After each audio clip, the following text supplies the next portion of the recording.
The purpose of this video is to illustrate how to transfer the test results that you've stored in the real-world Certifier's flash memory from this port into the serial port of this notebook computer. So let's look at the back of the notebook computer for a second.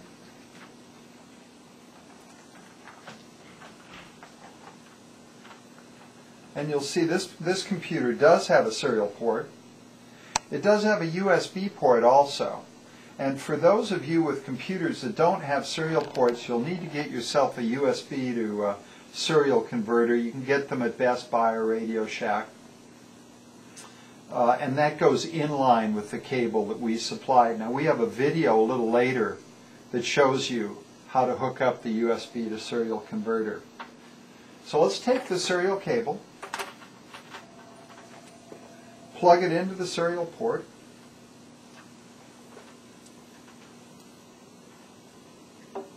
plug it into the real-world Certifier. Notice I plug it right into the boot of the cable. Let's turn on the real-world Certifier. And you'll see the real-world Certifier comes to rest at its main screen. Cat56, the screen that you recognize. The reason why I point this out is when the computer starts communicating with the real-world Certifier, this screen changes and it says talking to PC.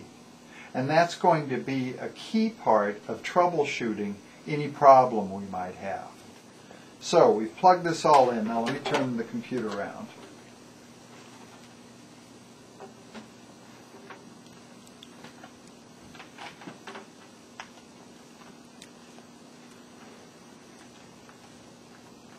Next steps to take the software from the CD.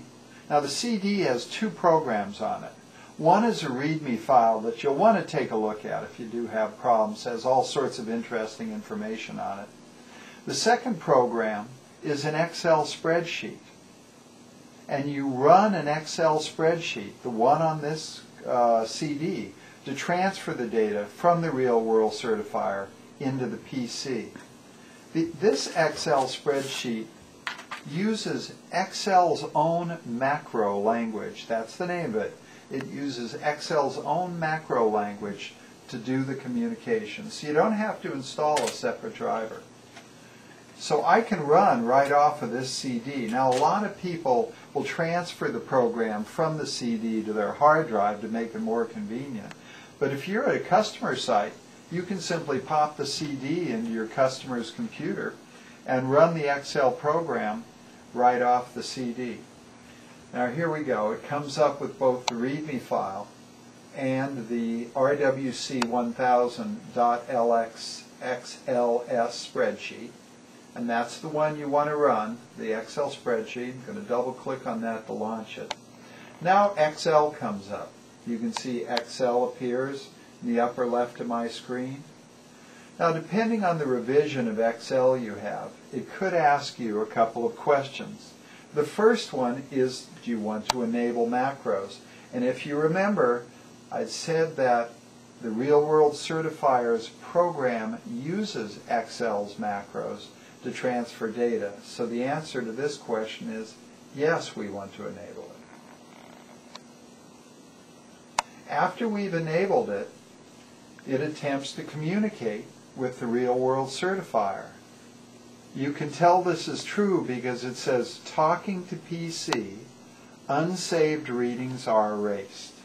What that means is that if you made a test but forgot to save it, that test is no longer going to be there. Excel reports back to you that one network tester was found. I want to point out that there is one other question you could have been asked as Excel started communicating. And that is, do you want this spreadsheet to be read-only? The answer to that is no, because we want to be able to write the data from the real-world Certifier into Excel. So when it asks you, do you want this spreadsheet to be read-only, the answer is no. So it says it found the network tester. Let's say OK. Now, the next step is the middle button, Import Readings. says download from the network tester successful. I say OK. Then we do the far button to the right, edit report. This is the place where you can change the cable names if you wish. After I'm done with that, I can hit finish. Now notice, I only have one test result stored on the Real World Certifier. If I'd had multiple, they'd all appear here, allowing me to change any or all of their names. So let's hit finish. I'm done. And it goes ahead and imports. Look at the tab at the bottom of Excel. There is my cable 1. If I had 50 cables, I would have 50 tabs. Now at this point, I want to save my spreadsheet after my import is done. I go up to File, and instead of just doing a save, I do a Save As. And then I can put this out to my hard drive. I might call this Job Smith Brothers, Job Building 21. But I'm naming it a unique name that I can later email to my customer if I wish. So that is how the Real World Certifier and your PC is supposed to work. Very straightforward.